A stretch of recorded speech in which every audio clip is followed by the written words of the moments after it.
So right now, do you actually communicate with Japanese people in Japanese? Not very often when I need to. Mm. Like if I go to a car dealership, I will. Most stores, I'm shopping, I usually already know what I'm looking for and don't necessarily need a lot of assistance to find things. And plus, shopping online makes it way easier. Do you want to speak with them? Are you interested in Yes. Japanese people in general? Yeah. If I'm listening, I can always actively listen to something, but vocabulary doesn't grow that way. So, If you judge yourself, your current Japanese level, your writing or reading, speaking, listening, if you judge yourself, like which number can you put for yourself? for writing and reading, I'll just put a 0. Speaking, a 1. No Same for problem. listening. I'll give myself a 1. 忙しいですか？まあまあ。まあまあ。そっか。週末はどうでした？ちょっと忙しい。うん。私のポッドキャスト始まった。すごい。昨日やったんですか？今日今日ポストした今朝。そうですか。何について話しました？声優物語。いいですね。どれぐらいですか？5分ぐらい、5分、7分。いいですね。じゃあそのうち YouTube とかですか？今はスノーボーディングの YouTube チャンネルあります。すごい。そうなんですね。Feel like learning Japanese is too damn hard for you? Stop slaving away at grammar, words, and spelling. Now there's a better way to learn how to speak Japanese like a normal guy. Welcome to Terumi's podcast. Let's learn Japanese in just 2 months with Terumi's learning method. So, first of all, 27 years ago, started living in Japan, right? So, like, how did you end up? Like a lot of people, I joined the military and I went to various places and I wound up here. It was one of my choices. And I left and then I came back. And when I came back, I was married. My wife's Japanese. And we were here for 3 years and then we left for 4 years and then we came back again. And I've been here since then. A lot of people come to Japan with a different idea of what Japan is. They don't understand it until they get here. And then they realize this is after they get out of Tokyo, Yokohama, and stop being tourists, they realize this isn't what they probably thought it was. It's very different.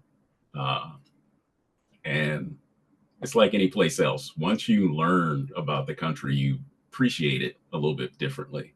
So, after 27 years and you want to learn Japanese, what was the actual trigger? Kind of coming up on retirement and figuring out, well, what is it I want to do and where do I want to do it? I decided doing voiceover work and learning Japanese, I can do that from anywhere. So, I can be here or I can be someplace else and still feel relaxed and comfortable. So if I'm here for a few more years, that's fine. If I wind up someplace else, okay, but I can still do this. And being able to be bilingual, even if I'm not here, that still, I guess, has some sort of connection, but it also keeps me active, keeps my brain active instead of just sitting in one spot and just repeating the same thing over and over again.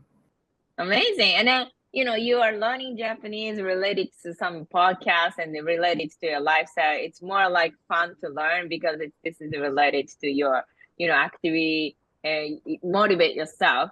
But, a lot of people usually do too much textbook study or just learning hiragana, katakana. Those are actually kind of boring part. And then they couldn't continue because they didn't really enjoy learning Japanese.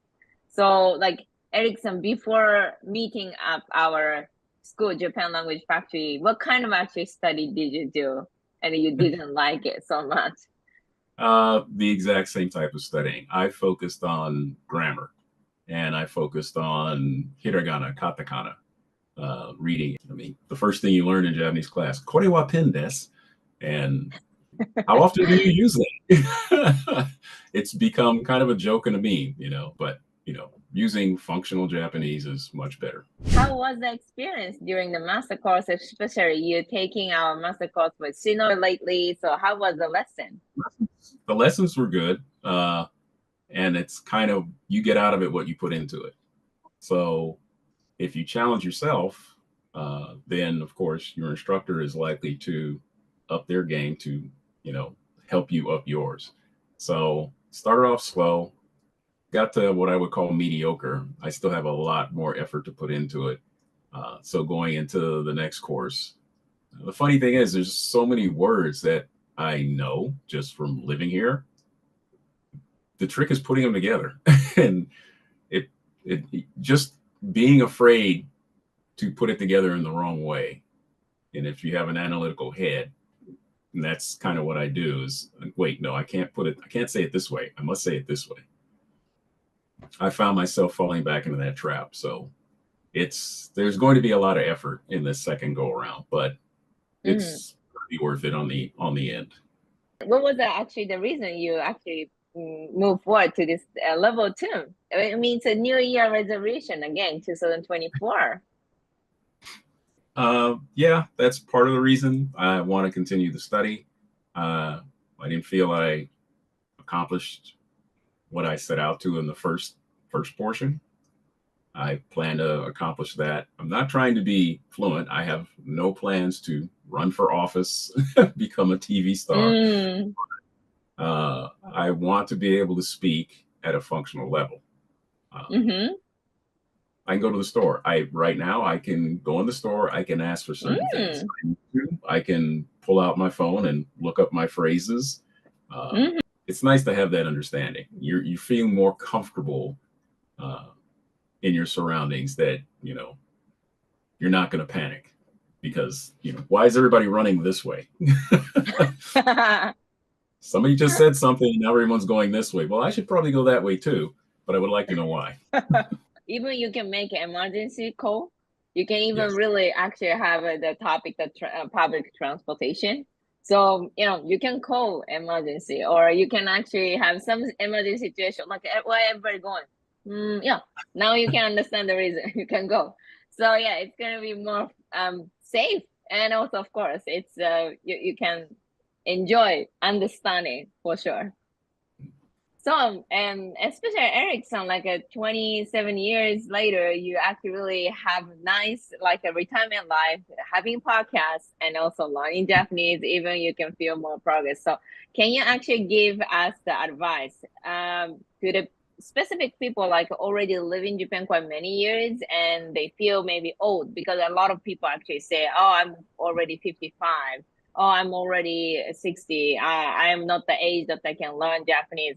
I've been actually hearing so much. I would say I'm not retired yet. I still have a few more years to go, maybe, unless I hit the lottery. I'm 62, and there's no reason to stop learning. I work in an IT background, so I'm always learning something. I'm always having to get a new certification or study for this or study for that.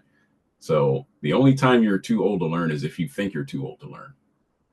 You just kind of have to put in the effort and carve out some time. And it really doesn't have to be 3 hours a day. It could be 15 minutes in the morning, 15 minutes in the afternoon. And especially if you are retired and have time to go outside, you have all day. You don't even have to engage with people. You can just go to a public place and just listen to the ambient conversations that are going on. Don't give up. Because you're older, just don't give up. I mean, you wouldn't, if you're an avid golfer, you won't stop golfing until you can't go golf anymore. Physically, you're unable to. So why give up on the language? That's so cool. Thank you so much. Are you expat live in Japan? You started living in Japan, you're super excited to communicate with locals. You can enjoy traveling, meeting people. And then you start using this textbook and you feel like, wow, that's so many. Elementary school textbook, another elementary school textbook, And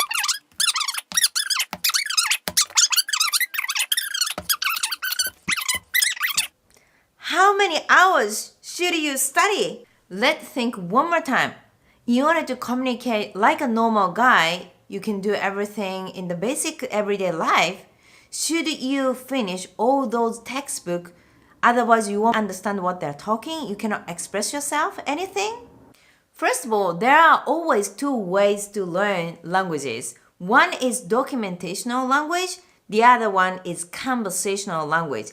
It's like, once upon a time, grandmother and grandfather are living somewhere.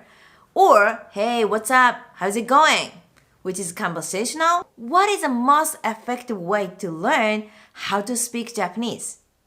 Textbooks can't talk to you, so you cannot improve your listening skill and pronunciation, how to communicate.